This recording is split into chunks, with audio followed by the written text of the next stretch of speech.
अगर पाकिस्तान ने दलाल का काम दिखाकर ईरान अमेरिका विवाद खत्म कर दिया तो यह भी भारतीय समाज का ही कारनामा होगा।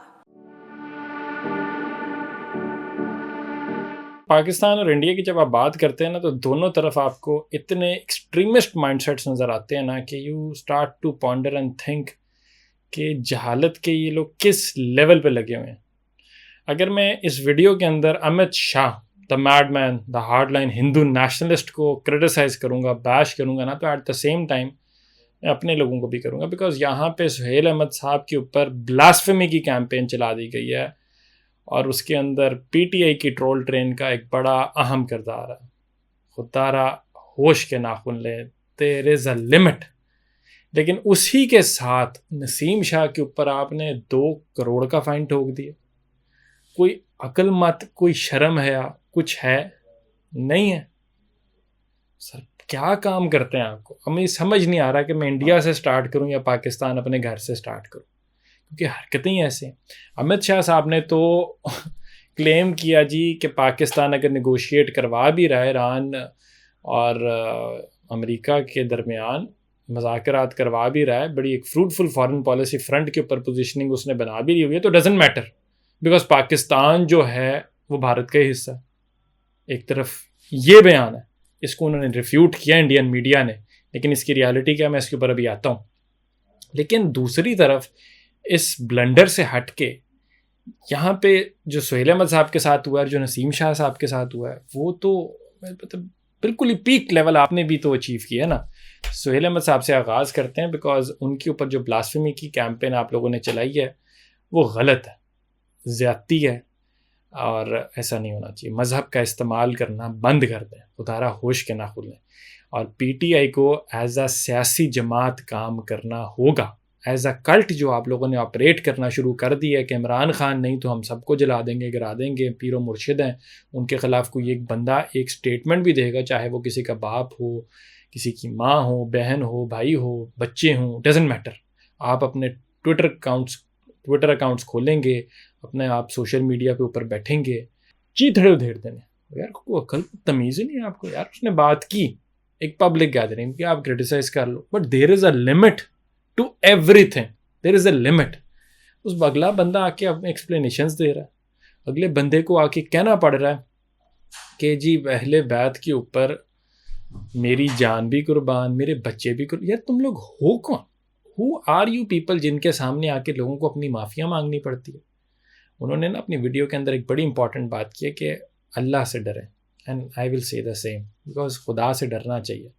उन्होंने जो पॉपुलैरिटी के हवाले से बात की, मैं उस डिबेट या डिस्कोर्स में नहीं जा रहा, बट एक डेमोक्रेटिक सिस्टम के अंदर जो कि लूला लंगड़ा जैसा भी है, जमहूरियत के अंदर आवाज़ रखने का हक है, क्रिटिसाइज़ करना उनका बेसिक ह्यूमन राइट है, ये उनको अल्लाह ने अता की है।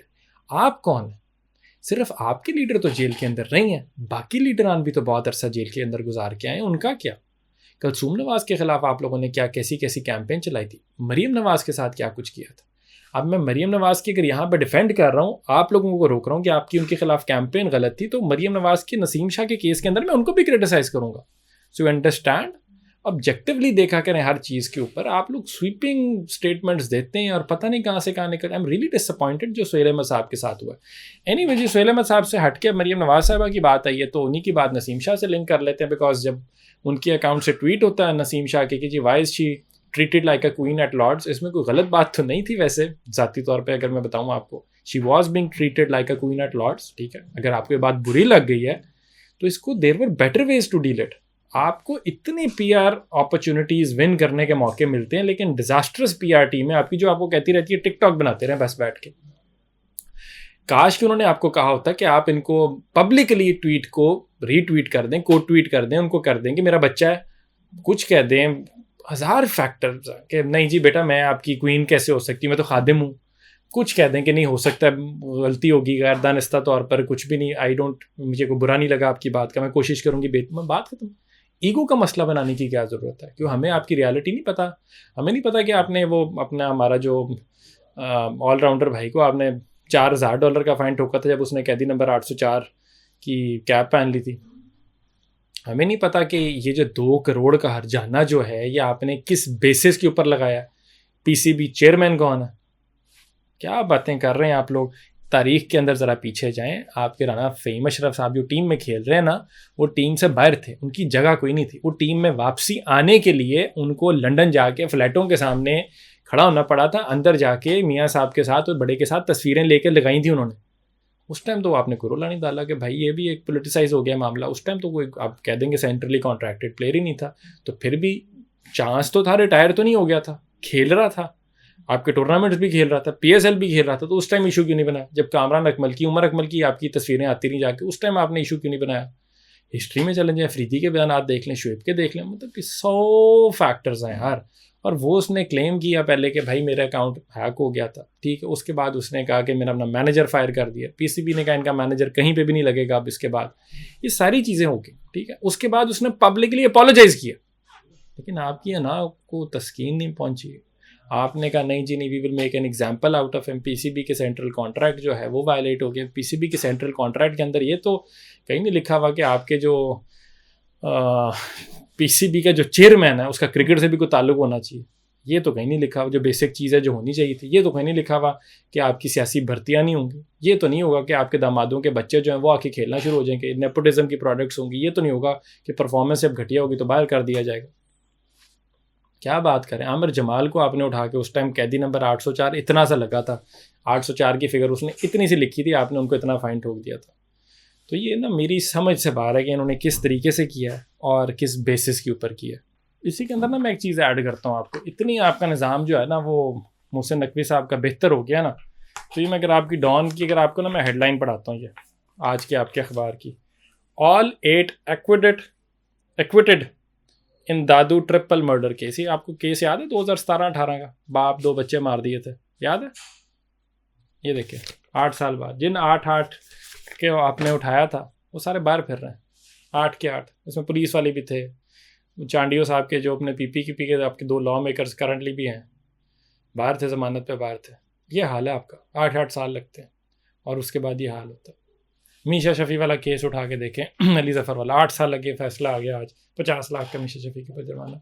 क्या लूला लंगड़ा। आपको पता है उसके अंदर कोई 300 के करीब पेशियाँ हुई हैं, कोई 9 जजों का तबादला हो गया, फिर जाके फैसला है। मानता हूँ कि ये जुडिशरी वाला केस नहीं है, लेकिन घटिया निज़ाम तो उसका फरसुदा भी है ना, तो वही सारा निज़ाम आपके यहाँ पे भी चलता है। तो वेरी डिसअपॉइंटिंग। लेकिन इस सब को पीक पता क्या करता है? वो अमित शाह साहब है। अमित शाह साहब के हवाले से तो वो जो उनका इंडियन मीडिया उनको डिफेंड करने की कोशिश कर रहा है ना, मतलब उसकी भी मतलब इंतहाई शर्म की बात है भाई, शर्म का मुकाम है। आप किस बंदे को डिफेंड कर रहे हो? एक हार्ड लाइन हिंदू नेशनलिस्ट, वो बंदा जो कहता है कि जी हमारी जो कोर्स ऑफ हिस्ट्री में गलतियां हुई हैं हमने उनको एड्रेस करना है, और एड्रेस किस तरह करना है? मुसलमानों को वाइप आउट करके। आपको उनके जी जो उन्होंने पार्शल ऑटोनॉमी कश्मीर की ख़त्म की, भूल गई आप लोगों को? क्या सोच के आप लोग उसको डिफेंड करते हैं? क्या सोच के बीजेपी की तो मत मारी गई है। एंड टू थिंक कि ये बंदा जो है ये फ्यूचर लीडर समझा जाता है, फ्यूचर पोटेंशियल कैंडिडेट समझा जाता है after Narendra Modi. India has become such a disappointment honestly. इनकी मैं थोड़ी सी चीज़ें आपके साथ ज़रा शेयर कर दूँ। 2002 के अंदर आपको गुजरात राइट से याद है, 1000 मुस्लिम मार दिया था, जिससे ज़्यादा की फिगर ही है, ये कोर्ट इतनी करने की कोशिश करते हैं इन्होंने जी। उसके बाद मोदी साहब का बुचर ऑफ गुजरात, ये उनके राइट हैंड थे जी। इन्होंने क्या किया? पुलिस खरीद ली, जुडिशरी खरीद ली, सब कुछ खरीद लिया। इनके ऊपर क्रिटिसिज्म था, ये खुद इन्वॉल्व थे। गुजरात के अंदर जो अज़ाब डले रहे हैं मुसलमानों के ऊपर, ये मिनिस्टर साहब इनका अपना रोल था उसके अंदर। 2008 के अंदर एक्स्ट्रा जुडिशल मर्डर और किलिंग के ऊपर इनके ऊपर वो लगते रहे इल्ज़ामात। इनको सोहराबुद्दीन शेख साहब उनकी वाइफ को किडनैप करके कत्ल करने के इल्ज़ाम थे 2008 के अंदर। 2005 के अंदर ये कत्ल हुए थे जाके। मर्डर और किडनैपिंग इनके ऊपर दफात लगी थी उसके ऊपर, और ये अपनी उसके बाद जेल भी काट के आए, फिर निकल आए, बाहर आ गए। द वायर ने इनके ऊपर रिपोर्ट किया कि जी 16,000 टाइम्स इनका और इनके साहबजादे का जो बिजनेस है वो इंक्रीज़ कर गया बीजेपी की हुकूमत आने के बाद। क्या बातें करते हैं, किसको डिफेंड करने की आप लोग कोशिश कर रहे हैं? उनका माइंड सेट ही है, ही हेट्स मुस्लिम्स। उनको इनका कॉन्ट्रोवर्शियल तरीन जो बिल था ना, मैं आपको उसकी तरफ बता दूं, ये था सिटीजनशिप अमेंडमेंट एक्ट। क्या करना था इसके अंदर जी? जो नॉन मुस्लिम रिलीजियस माइनॉरिटीज़ थी ना आपकी, पाकिस्तान की, बांग्लादेश की, अफगानिस्तान की, वो क्या कर सकती जी? इंडियन सिटीजनशिप ले लेंगे। पूरी दुनिया ने थू थू किया था आपके ऊपर, इसके ऊपर जाके। तो अपना बच्चा जो इनका था नेपोटिज्म की प्रोडक्ट, उन्होंने उसको बीसीसीआई का सेक्रेटरी लगा दिया था। इनके ऊपर तो पूरी फाइल खुलती है सर, जिसको आप लोग डिफेंड करने की कोशिश कर रहे हैं। तो अगर उन्होंने जो स्टेटमेंट दी है जिसको आप लोग डिफेंड करके कैंसिल आउट करने की कोशिश कर रहे हैं, तो उसमें तो मेरी समझ से बाहर है कि क्या सोच के कर रहे हैं। वो तो बिल्कुल हकीकत है। अब मैं इसके मज़े की चीज़ आपको बताऊं ज़रा, इस सारी सिनेरियो के अंदर टाइमिंग देखें ज़रा आप। इंडिया ने क्लेम कर लिया जी फेक वीडियो। अब ज़रा आप समझना है कि इंडिया का ज़रा शिफ्ट चेक कर लें। India shift towards a Hindu राष्ट्र और उसकी growing replication of the model of the Israelis. ठीक है, जो जारहियत, जो पागलपन, मैडनेस, रिलीजियस फैनेटिसिज्म वहाँ पे है ना, उसकी रेप्लिकेशन यहाँ पे नज़र आती है। और जिसकी चलती फिरती मिसाल जो है अमित शाह है। आपके इंस्टीट्यूशनली इसराइल के साथ क्लोजर टाइज जो हैं वो साल साल बढ़ते रहे हैं। India is the largest buyer of Israeli weapons on the planet as well इस टाइम। अच्छा, एक report for centre of financial accountability वो कहती है 5 मेजर सेक्टर जिसके अंदर इंडियन कैपिटल जो है ना वो इन्वेस्ट हुआ हुआ है इसराइल के अंदर। बिल्कुल ठीक है जी, defence, technology, finance, agriculture, health and pharma. अच्छा, इसके अंदर वो कहते हैं डिफेंस जो ये डिफेंस से हट के बायलैटरल ट्रेड जो है ना इन दोनों मुल्कों के अंदर वो $200 मिलियन जो 1992 में था to a peak of 10.77 billion in 2022। तो आप तो वही मॉडल सारा रेप्लिकेट करी जा रहे हैं। कहाँ गई इंडिया, भारत, और वो कहाँ पे गया जी India ji largest greatest democracy और secular India. Nonsense sir, no, there is no such thing as secular. 2023 तक India is Israel's largest importer of weapons at a share of 37%। ये कोट किया हुआ Stockholm International Peace Research Institute ने। क्या खूबसूरत आपके साथ फैक्ट्स के साथ हम चीज़ें शेयर कर रहे हैं। 2018 में अदानी ग्रुप ने जी साइन किया एक joint venture with Elbit Systems, the largest arms manufacturer in Israel. बिल्कुल ठीक है जी, देख रहे हैं, this is who you are. So don't try and cover up your ministers nonsense statements कि Pakistan is still a part of India. यही सोच है आप लोगों की। ये जो आर्ग्यूमेंट इसराइल के साथ आप कर लेंगे ना, ये रिलीजियस फैनेटिसिज्म और एक्सट्रीमिज्म और बीजेपी और हिंदुत्व और जो आपने सेकुलर इंडिया को मट्टी में दबोया, ये वो है। So this is that. But overall मेरे पाकिस्तान के अंदर जो गलतियां हैं सुहेल अहमद साहब की, नसीम शाह साहब की, मैंने मानी, मैंने उनको हाईलाइट किया। Do you have the capacity कि आप भी अपनी गलतियों को माने, आप भी कॉल आउट करें पब्लिकली अमित शाह को, आप भी कॉल आउट करें अपनी हुकूमत को पब्लिकली कि इजराइल के साथ बुचर ऑफ पैलेस्टीनियन पीपल 70,000 लोगों की जिसने शहीद कर दिया, 69 लोगों को, उनके साथ जो आप स्ट्रेटेजिक पार्टनर बनते फिर रहे हैं उसमें कोई शर्म का मकाम होना चाहिए। Do you have the ability to do that?